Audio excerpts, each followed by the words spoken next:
Movie के starting scene में हम दो भाइयों को देखते हैं, जिसमें बड़े भाई का नाम बिल होता है और वो अपने छोटे भाई को कागज की एक बोट बनाकर देता, क्योंकि बाहर बारिश आ रही थी। बिल का छोटा भाई उस बोट को लेकर बाहर बारिश में खेलने जाता है और तभी उस बच्चे की बोट पानी में बहते बहते एक सीवर में चली जाती है। और जब वो बच्चा अपनी बोट को ढूंढने के लिए उस सीवर के पास जाता है, तब हम फर्स्ट टाइम पेनीवाइज को वहाँ पर देखते हैं। पेनीवाइज उस बच्चे को उसकी बोट रिटर्न करने के बहाने उसे अपने पास बुलाता है और उसके पास आते ही वो उसका एक हाथ ही खा लेता है। इस इंसिडेंट के बाद उस बच्चे का कुछ भी पता नहीं चलता कि वो कहाँ गया है और सब लोग ये समझते हैं कि वो मिसिंग हो गया। इसके बाद हम एक लड़की माइक को देखते हैं, जो एक शेप हाउस में होता है और उसे कहा जाता है कि वो एक बेड को शूट करे, लेकिन वो ये नहीं कर पाता। लेकिन उसे ऐसा करना था क्योंकि ये उसका फैमिली बिजनेस था। फिर हम स्कूल में स्टूडेंट्स को देखते हैं और वहीं पर एक लड़की बेवरली को देखते हैं, जिसकी क्लास फेलो उसे काफी तंग करती है। सब बच्चे वेकेशन स्टार्ट होने की वजह से काफी एक्साइटेड होते हैं और वहीं पर हम एक लेडी को देखते हैं, जो अपनी मिसिंग बच्ची को वहाँ पर ढूंढने आई थी। वहाँ पर एक लड़का हेनरी भी था, जो नेचर वाइज काफी इल मैनर था और वो बिल और उसके बाकी फ्रेंड्स को काफी तंग किया करता था। और वहीं पर हम बेवरली की बेस्ट फ्रेंड बेन को भी देखते हैं। वो दोनों आपस में काफी अच्छे फ्रेंड्स होते हैं। दूसरी तरफ बिल जब स्कूल से घर वापस आता है, तब उसके फादर उसे काफी डांटता, क्योंकि बिल समझता था कि उसका छोटा भाई अभी भी जिंदा है, जो सीवर में गिरकर वहाँ से गुजरकर उस जगह पर गिर गया होगा जहाँ पर उसका डेड एंड होता है। लेकिन उसके फादर उसे समझाते हैं कि वो मर चुका है और वो ये सब कुछ करना बंद कर दे, क्योंकि इससे उसकी मदर को काफी दुख होगा। माइक जब मीट डिलीवर कर रहा होता है, तो वहाँ पर उसे एक डोर मिलता है और उसके पीछे वो काफी अजीबोगरीब चीजें महसूस करता है। उस डोर के पीछे से काफी लोगों के शाउट करने की आवाजें आती है और बहुत से हाथ भी बाहर निकलते हैं। और फिर तभी अचानक से वो डोर खुद ब खुद ओपन हो जाता है और वहाँ पर माइक पेनीवाइज को देखता है। इतनी ही देर में हेनरी अपने फ्रेंड्स के साथ वहाँ पर आता है और माइक को टीज करके वहाँ से चला जाता है। बिल का एक फ्रेंड अपने फादर के ऑफिस में बुक रखने के लिए जाता है और वहाँ पर वो एक बहुत डरावनी औरत की पेंटिंग देखता है, जिससे वो अक्सर डर जाया करता था। उसे डराने वाला कोई और नहीं बल्कि पेनीवाइज था, जो सबको उनके डर से ही डराता था और उन चीजों से जिनसे वो डरते हैं। बिल अपने फ्रेंड्स को लेकर सीवर के डेड एंड की तरफ जा रहा होता है और बेन लाइब्रेरी में बैठकर पोएट्री लिखता है और साथ ही एक जगह डेयरी की हिस्ट्री भी पढ़ रहा होता है, जो असल में वही जगह थी। उस हिस्ट्री में उसे डेयरी में होने वाली सारे इंसिडेंट के बारे में इंफॉर्मेशन मिलती है और वो इंसिडेंट्स लोगों की डेथ के बारे में थी, यानी बहुत से लोगों की डेथ हो गई थी। और फिर बेन को हेलुसिनेशन स्टार्ट हो जाती है और उसके साथ ये कोई और नहीं बल्कि पेनीवाइज ही कर रहा था। और बेन को वहाँ पर एक बैलून भी उड़ता हुआ नजर आता है, जो और किसी को नजर नहीं आ रहा होता। बेन जब उस बैलून के पीछे जाता है, तब उसे वहाँ पर बहुत सारे ईस्टर एग्स मिलते हैं और उन्हें फॉलो करते करते वो लाइब्रेरी तक पहुँच जाता है। और तभी एक आधा जला सर कटा इंसान बेन पर हमला करने के लिए उसकी तरफ बढ़ता है,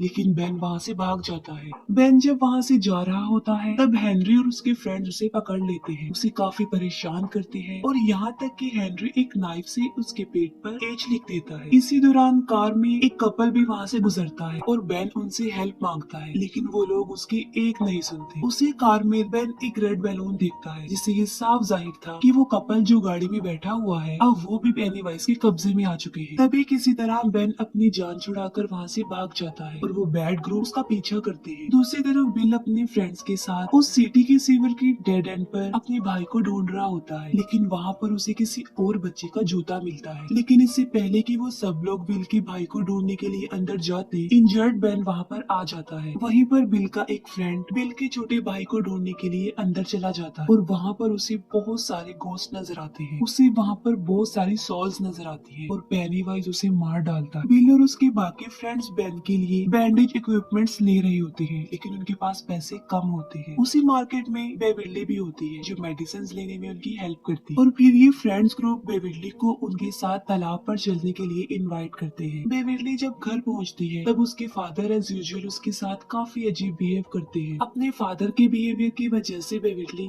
काफी अपसेट रहती थी और इस बार तो वो इतनी दुखी होती है कि वो अपने बाल काट लेती है। फिर वो सब फ्रेंड्स और बेविरली तालाब पर काफी एंजॉय करते हैं। ये सब फ्रेंड्स मिलकर बेन के घर जाते हैं और वहाँ पर उसका डेरी टाउन से रिलेटेड हिस्ट्री कलेक्शन देखते हैं। बेनो ने बताता है कि जो जो लोग इस सिटी में रहा करते थे एक एक करके वो वहाँ से गायब होते रहे। लेकिन अजीब बात तो ये है कि लोगों के गायब होने का कोई भी रीजन, उनकी डेड बॉडी या कोई भी निशान नहीं मिला। बस सिर्फ उस सिटी में ही एक कुएं के पास मरे हुए लोगों के कपड़े थे जो खून से भरे हुए थे और वहाँ पर खून खराबा आम हो गए। लेकिन उसके पीछे ये पता नहीं चल सका कि ये कौन कर रहा हो। फिर हम बिल के फ्रेंड एडी को देखते हैं जो स्कूल से घर की तरफ जा रहा होता है और रास्ते में वो एक बहुत पुराने घर के सामने से गुजरता है और ठीक उसी वक्त उसकी मेडिसिन लेने का टाइम भी हो जाता है और एडी वहाँ पर रुककर अपनी मेडिसिन लेने लगता है। और तभी एडी को उस घर से किसी की आवाजें सुनाई देती है। वो आवाजें सुनकर एडी काफी घबरा जाता है। वो वहाँ से जाने लगता है तो तभी घबराहट के आलम में उसकी मेडिसिन उसके हाथों से गिर जाती है। एडी जब अपनी मेडिसिन उठा रहा होता है तभी वहाँ पर एक बदसूरत काफी गंदा और बीमार आदमी आकर उसे डराता है और उसे डराते डराते वो उस पुराने घर की तरफ ले जा रहा होता है। लेकिन एडी भागकर उस घर के पीछे चला जाता है और एडी को वहाँ पर पेनीवाइज नजर आता है। एडी वहाँ से भाग जाता है। बेवर्ली जब घर आती है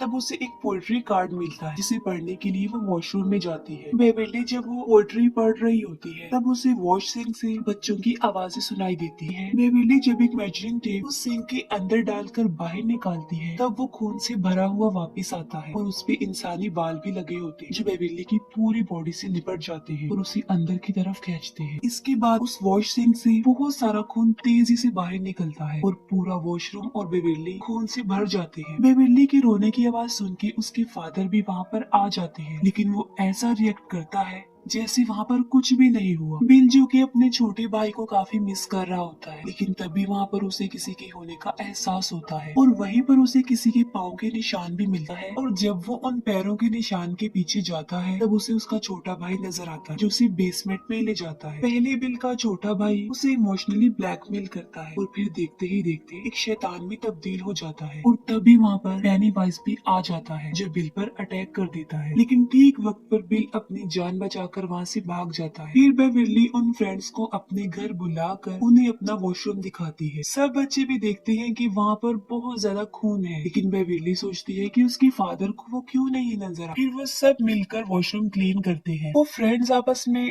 डिस्कस करते हैं कि कुछ न कुछ तो गड़बड़ जरूर है क्योंकि उन लोगों के साथ भी कुछ न कुछ अजीबोगरीब हो रहा है और वो जोकर उनको भी नजर आता है। तभी कुछ दूर फासले पर उन्हें हेनरी की कार और माइक की साइकिल नजर आती है और वो माइक को बचाने के लिए फौरन भागते हैं। दूसरी तरफ हेनरी और उसके फ्रेंड्स जबरदस्ती माइक को कच्चा गोश्त खिलाने की कोशिश करते हैं और उसे काफी पीटते भी हैं। तभी कुछ दूर फासले पर माइक को पेनीवाइज नजर आता है जो एक बच्चे का हाथ खा रहा था और साथ साथ वो माइक को एक अजीब सी स्माइल भी दे रहा था और तभी फौरन वो फ्रेंड्स वहाँ पर पहुँच जाते हैं और हेनरी और उसके फ्रेंड्स पर पत्थरों की बारिश कर देते हैं और वो लोग माइक को सेव कर लेते हैं। फिर वो ग्रुप मिसिंग होने वाली बच्चों की पोस्ट